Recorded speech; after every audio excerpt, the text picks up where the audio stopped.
All right, we're taking these forks off. And you know, sometimes this is like an old house. The more you dig, the more you find, right? Let's see. Is there any grease in here at all? Right?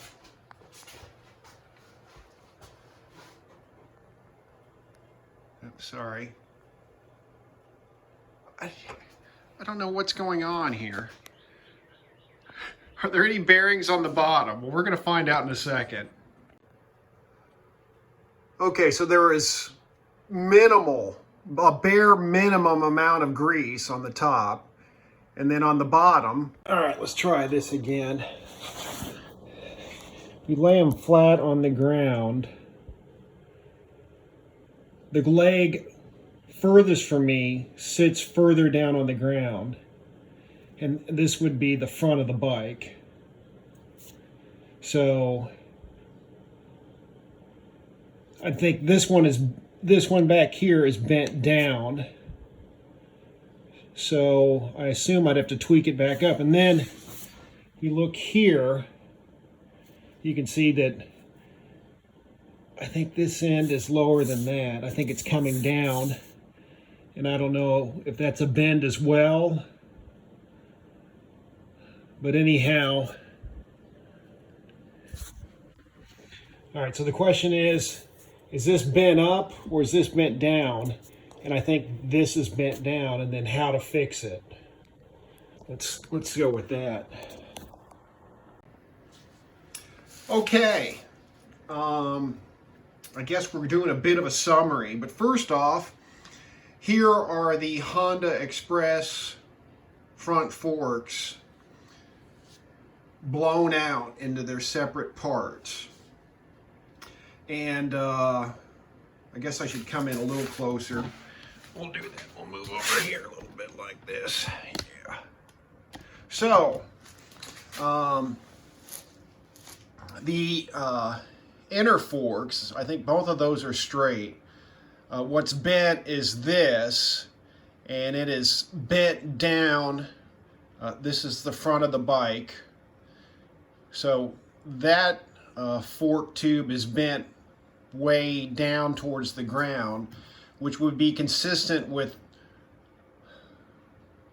I guess, whacking something on the left side. Not sure exactly what happened, but it took an awfully hard whack because I put it in the press there, you can see, and tried to move this with no luck. And then I took it to the local hardware store. They have a huge vise. And then I stuck in this piece of pipe in there to try to bend it up and could not get it to budge. My next move was to like heat this, and I don't know if I want to do that or not. Because anything I do to straighten this is going to weaken this metal further. And this is going to a friend of mine, and his sons are going to be riding it. And I don't know. I do know that, you know, their safety is very important. And I don't want this thing failing on them. It probably won't, but don't want anybody to get hurt. So I think the best route to take is I've got my eye on some used Honda Express Na50 forks. And the Na50 forks have these little, I don't know what you want to call them, but basically, you know, for those triple trees to fit over that. So they're usually a bit more expensive. I think I can get a pair for about 50 bucks. So we're just gonna think, the plan is just to bite the bullet and get those. And then, let's go over here. So the inner workings of these forks, you got two springs. I've just dragged this one out. It's not like one's longer than the other. And they've got like these dampers. I don't know if it's plastic or what in there. Now, if anybody needs these parts, let me know. I can get them to you. And then the right side, the dust cover is actually attached to this metal piece, which screws into the fork. And then on the left side, they changed it up to where this was almost impossible to get out, but where you use one of those headset tools to unscrew this, and the dust cover is separate. And then they got springs on the bottom too, so this is like a cone shape damper, I guess. So there's no oil in these forks. I see people making that assumption from time to time. There's no oil in the forks. It is just a spring damper system. And so anyways, you know, so I'll get that. So now there's several questions about this bike, and I guess we'll start with the forks. And you saw it earlier in the video. There were no bearings on the bottom. For some reason, the two nuts were there's about a 1/16 to an 1/8 of an inch of slop where they weren't all the way tightened down. And these bearings were just able to fall right out. Now, my question is, did someone go in there and loosen them? Maybe in an aborted attempt to take the forks off and just gave up? I don't know. Or did the wreck somehow loosen things? I don't know. So that is question number one. Put your answer in the comments below. And while I'm thinking about it, my last video was that hour-long extravaganza or snooze fest, depending on how you looked at it, or maybe somewhere in the middle. In the comments below, you know, tell me if you liked an hour of Honda Express rambling, or if you didn't. And maybe we'll go back. This will be a shorter video here, but maybe every once in a while I'll throw in a long one. And let's move on to the other questions. And you can answer the questions in the comments because I'm not going to answer them. So we'll move on to other questions about this bike. Why was this done, right? Was it just stupidity or what? I'll just try to hold the camera steady. As you can see, I've added that tiny air filter. Why was it missing the air box? Well, that's probably an easy one. Somebody had to get to the carb and they forgot to put it back on. Or they took it off and sold it for a bunch of money, because those things go for a bunch of money. My guess is they took it off to get to the carb, never replaced it, got lost in the garage, who knows. Why was it missing a center stand? Because it was originally, before I received it, had no center stand.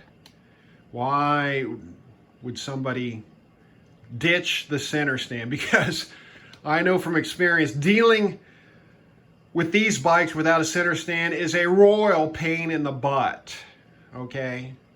I can speculate as to why, but I'm gonna leave that fun to you in the comments. Okay, it did seem like it was low on transmission oil. Why was that? Now, I didn't measure it. I could be wrong. Why was it low on transmission oil? I could speculate, but I'll leave that joy to you. And I believe someone put used conventional 4-stroke motor oil in the 2-stroke oil tank. Why did they do that? Well, that's probably an easy one. Stupidity, I suppose. And then the other question for me is, should I? I guess if I'm asking the question, I probably should. Should I open this up further? That is, take off the head and cylinder, although the compression is good. But why was the compression so good, mind you? And that's on the tip of my tongue, but I won't say it. You guys can throw that in the comments. Should I dig into the transmission? Because, as you might recall from the hour-long extravaganza, there was definitely metal in the oil. That's one reason to dig into the transmission, and there's at least one more besides, you know, just a general inspection.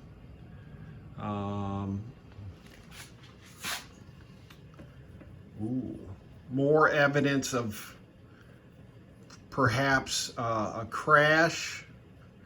Maybe hit something on the left side, dived, the bike set down on its left side and dug in there. I don't know if you guys can see this, but I've, did I mention?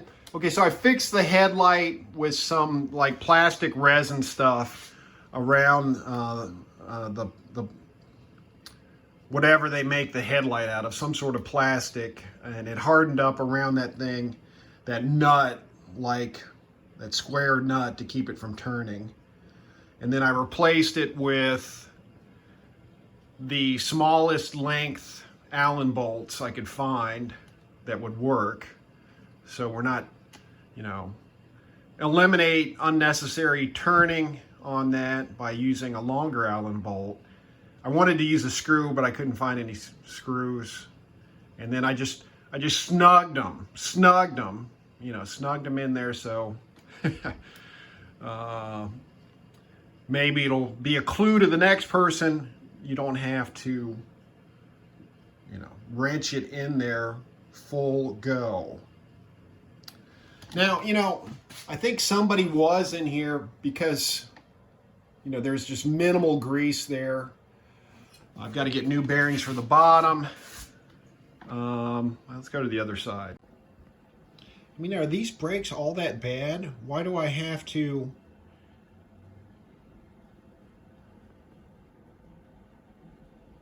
go to the full extent to get any braking? I was almost going to buy new brakes, but maybe on that arm, has this arm been messed with? Right there, sorry. Sometimes you can just reset that. I'll look into that. Another view of the headlight. It wasn't that side that was messed up, it was the other one. But I had a replaceable 6-volt bulb for that.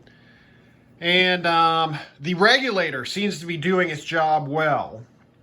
You know, the regulator right here, it's doing its job well on regulating things.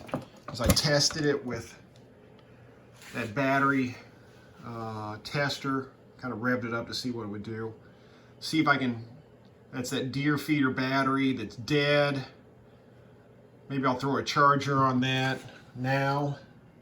And any other questions that I had for you to answer on this bike. I got the decent fuel filter, replaced the fuel line on leading into the carb there. And right now this is running on premix in the gas. So not sure why, unless this rack, see how it's leaning to the right? Maybe maybe that's just, you know, took a spill, stepping on forks, took a spill on the left side and kind of bent the rack too.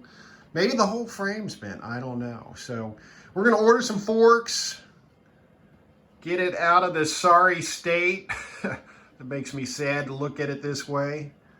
But everything is pretty much done and buttoned up. There's oil in the trans. I've run it a couple times. And I'm just babbling now, so comment down below. I put out there several questions. I'm thinking 5 or so, maybe a half dozen. You guys can answer them for me. How about that? Hey, thanks for watching.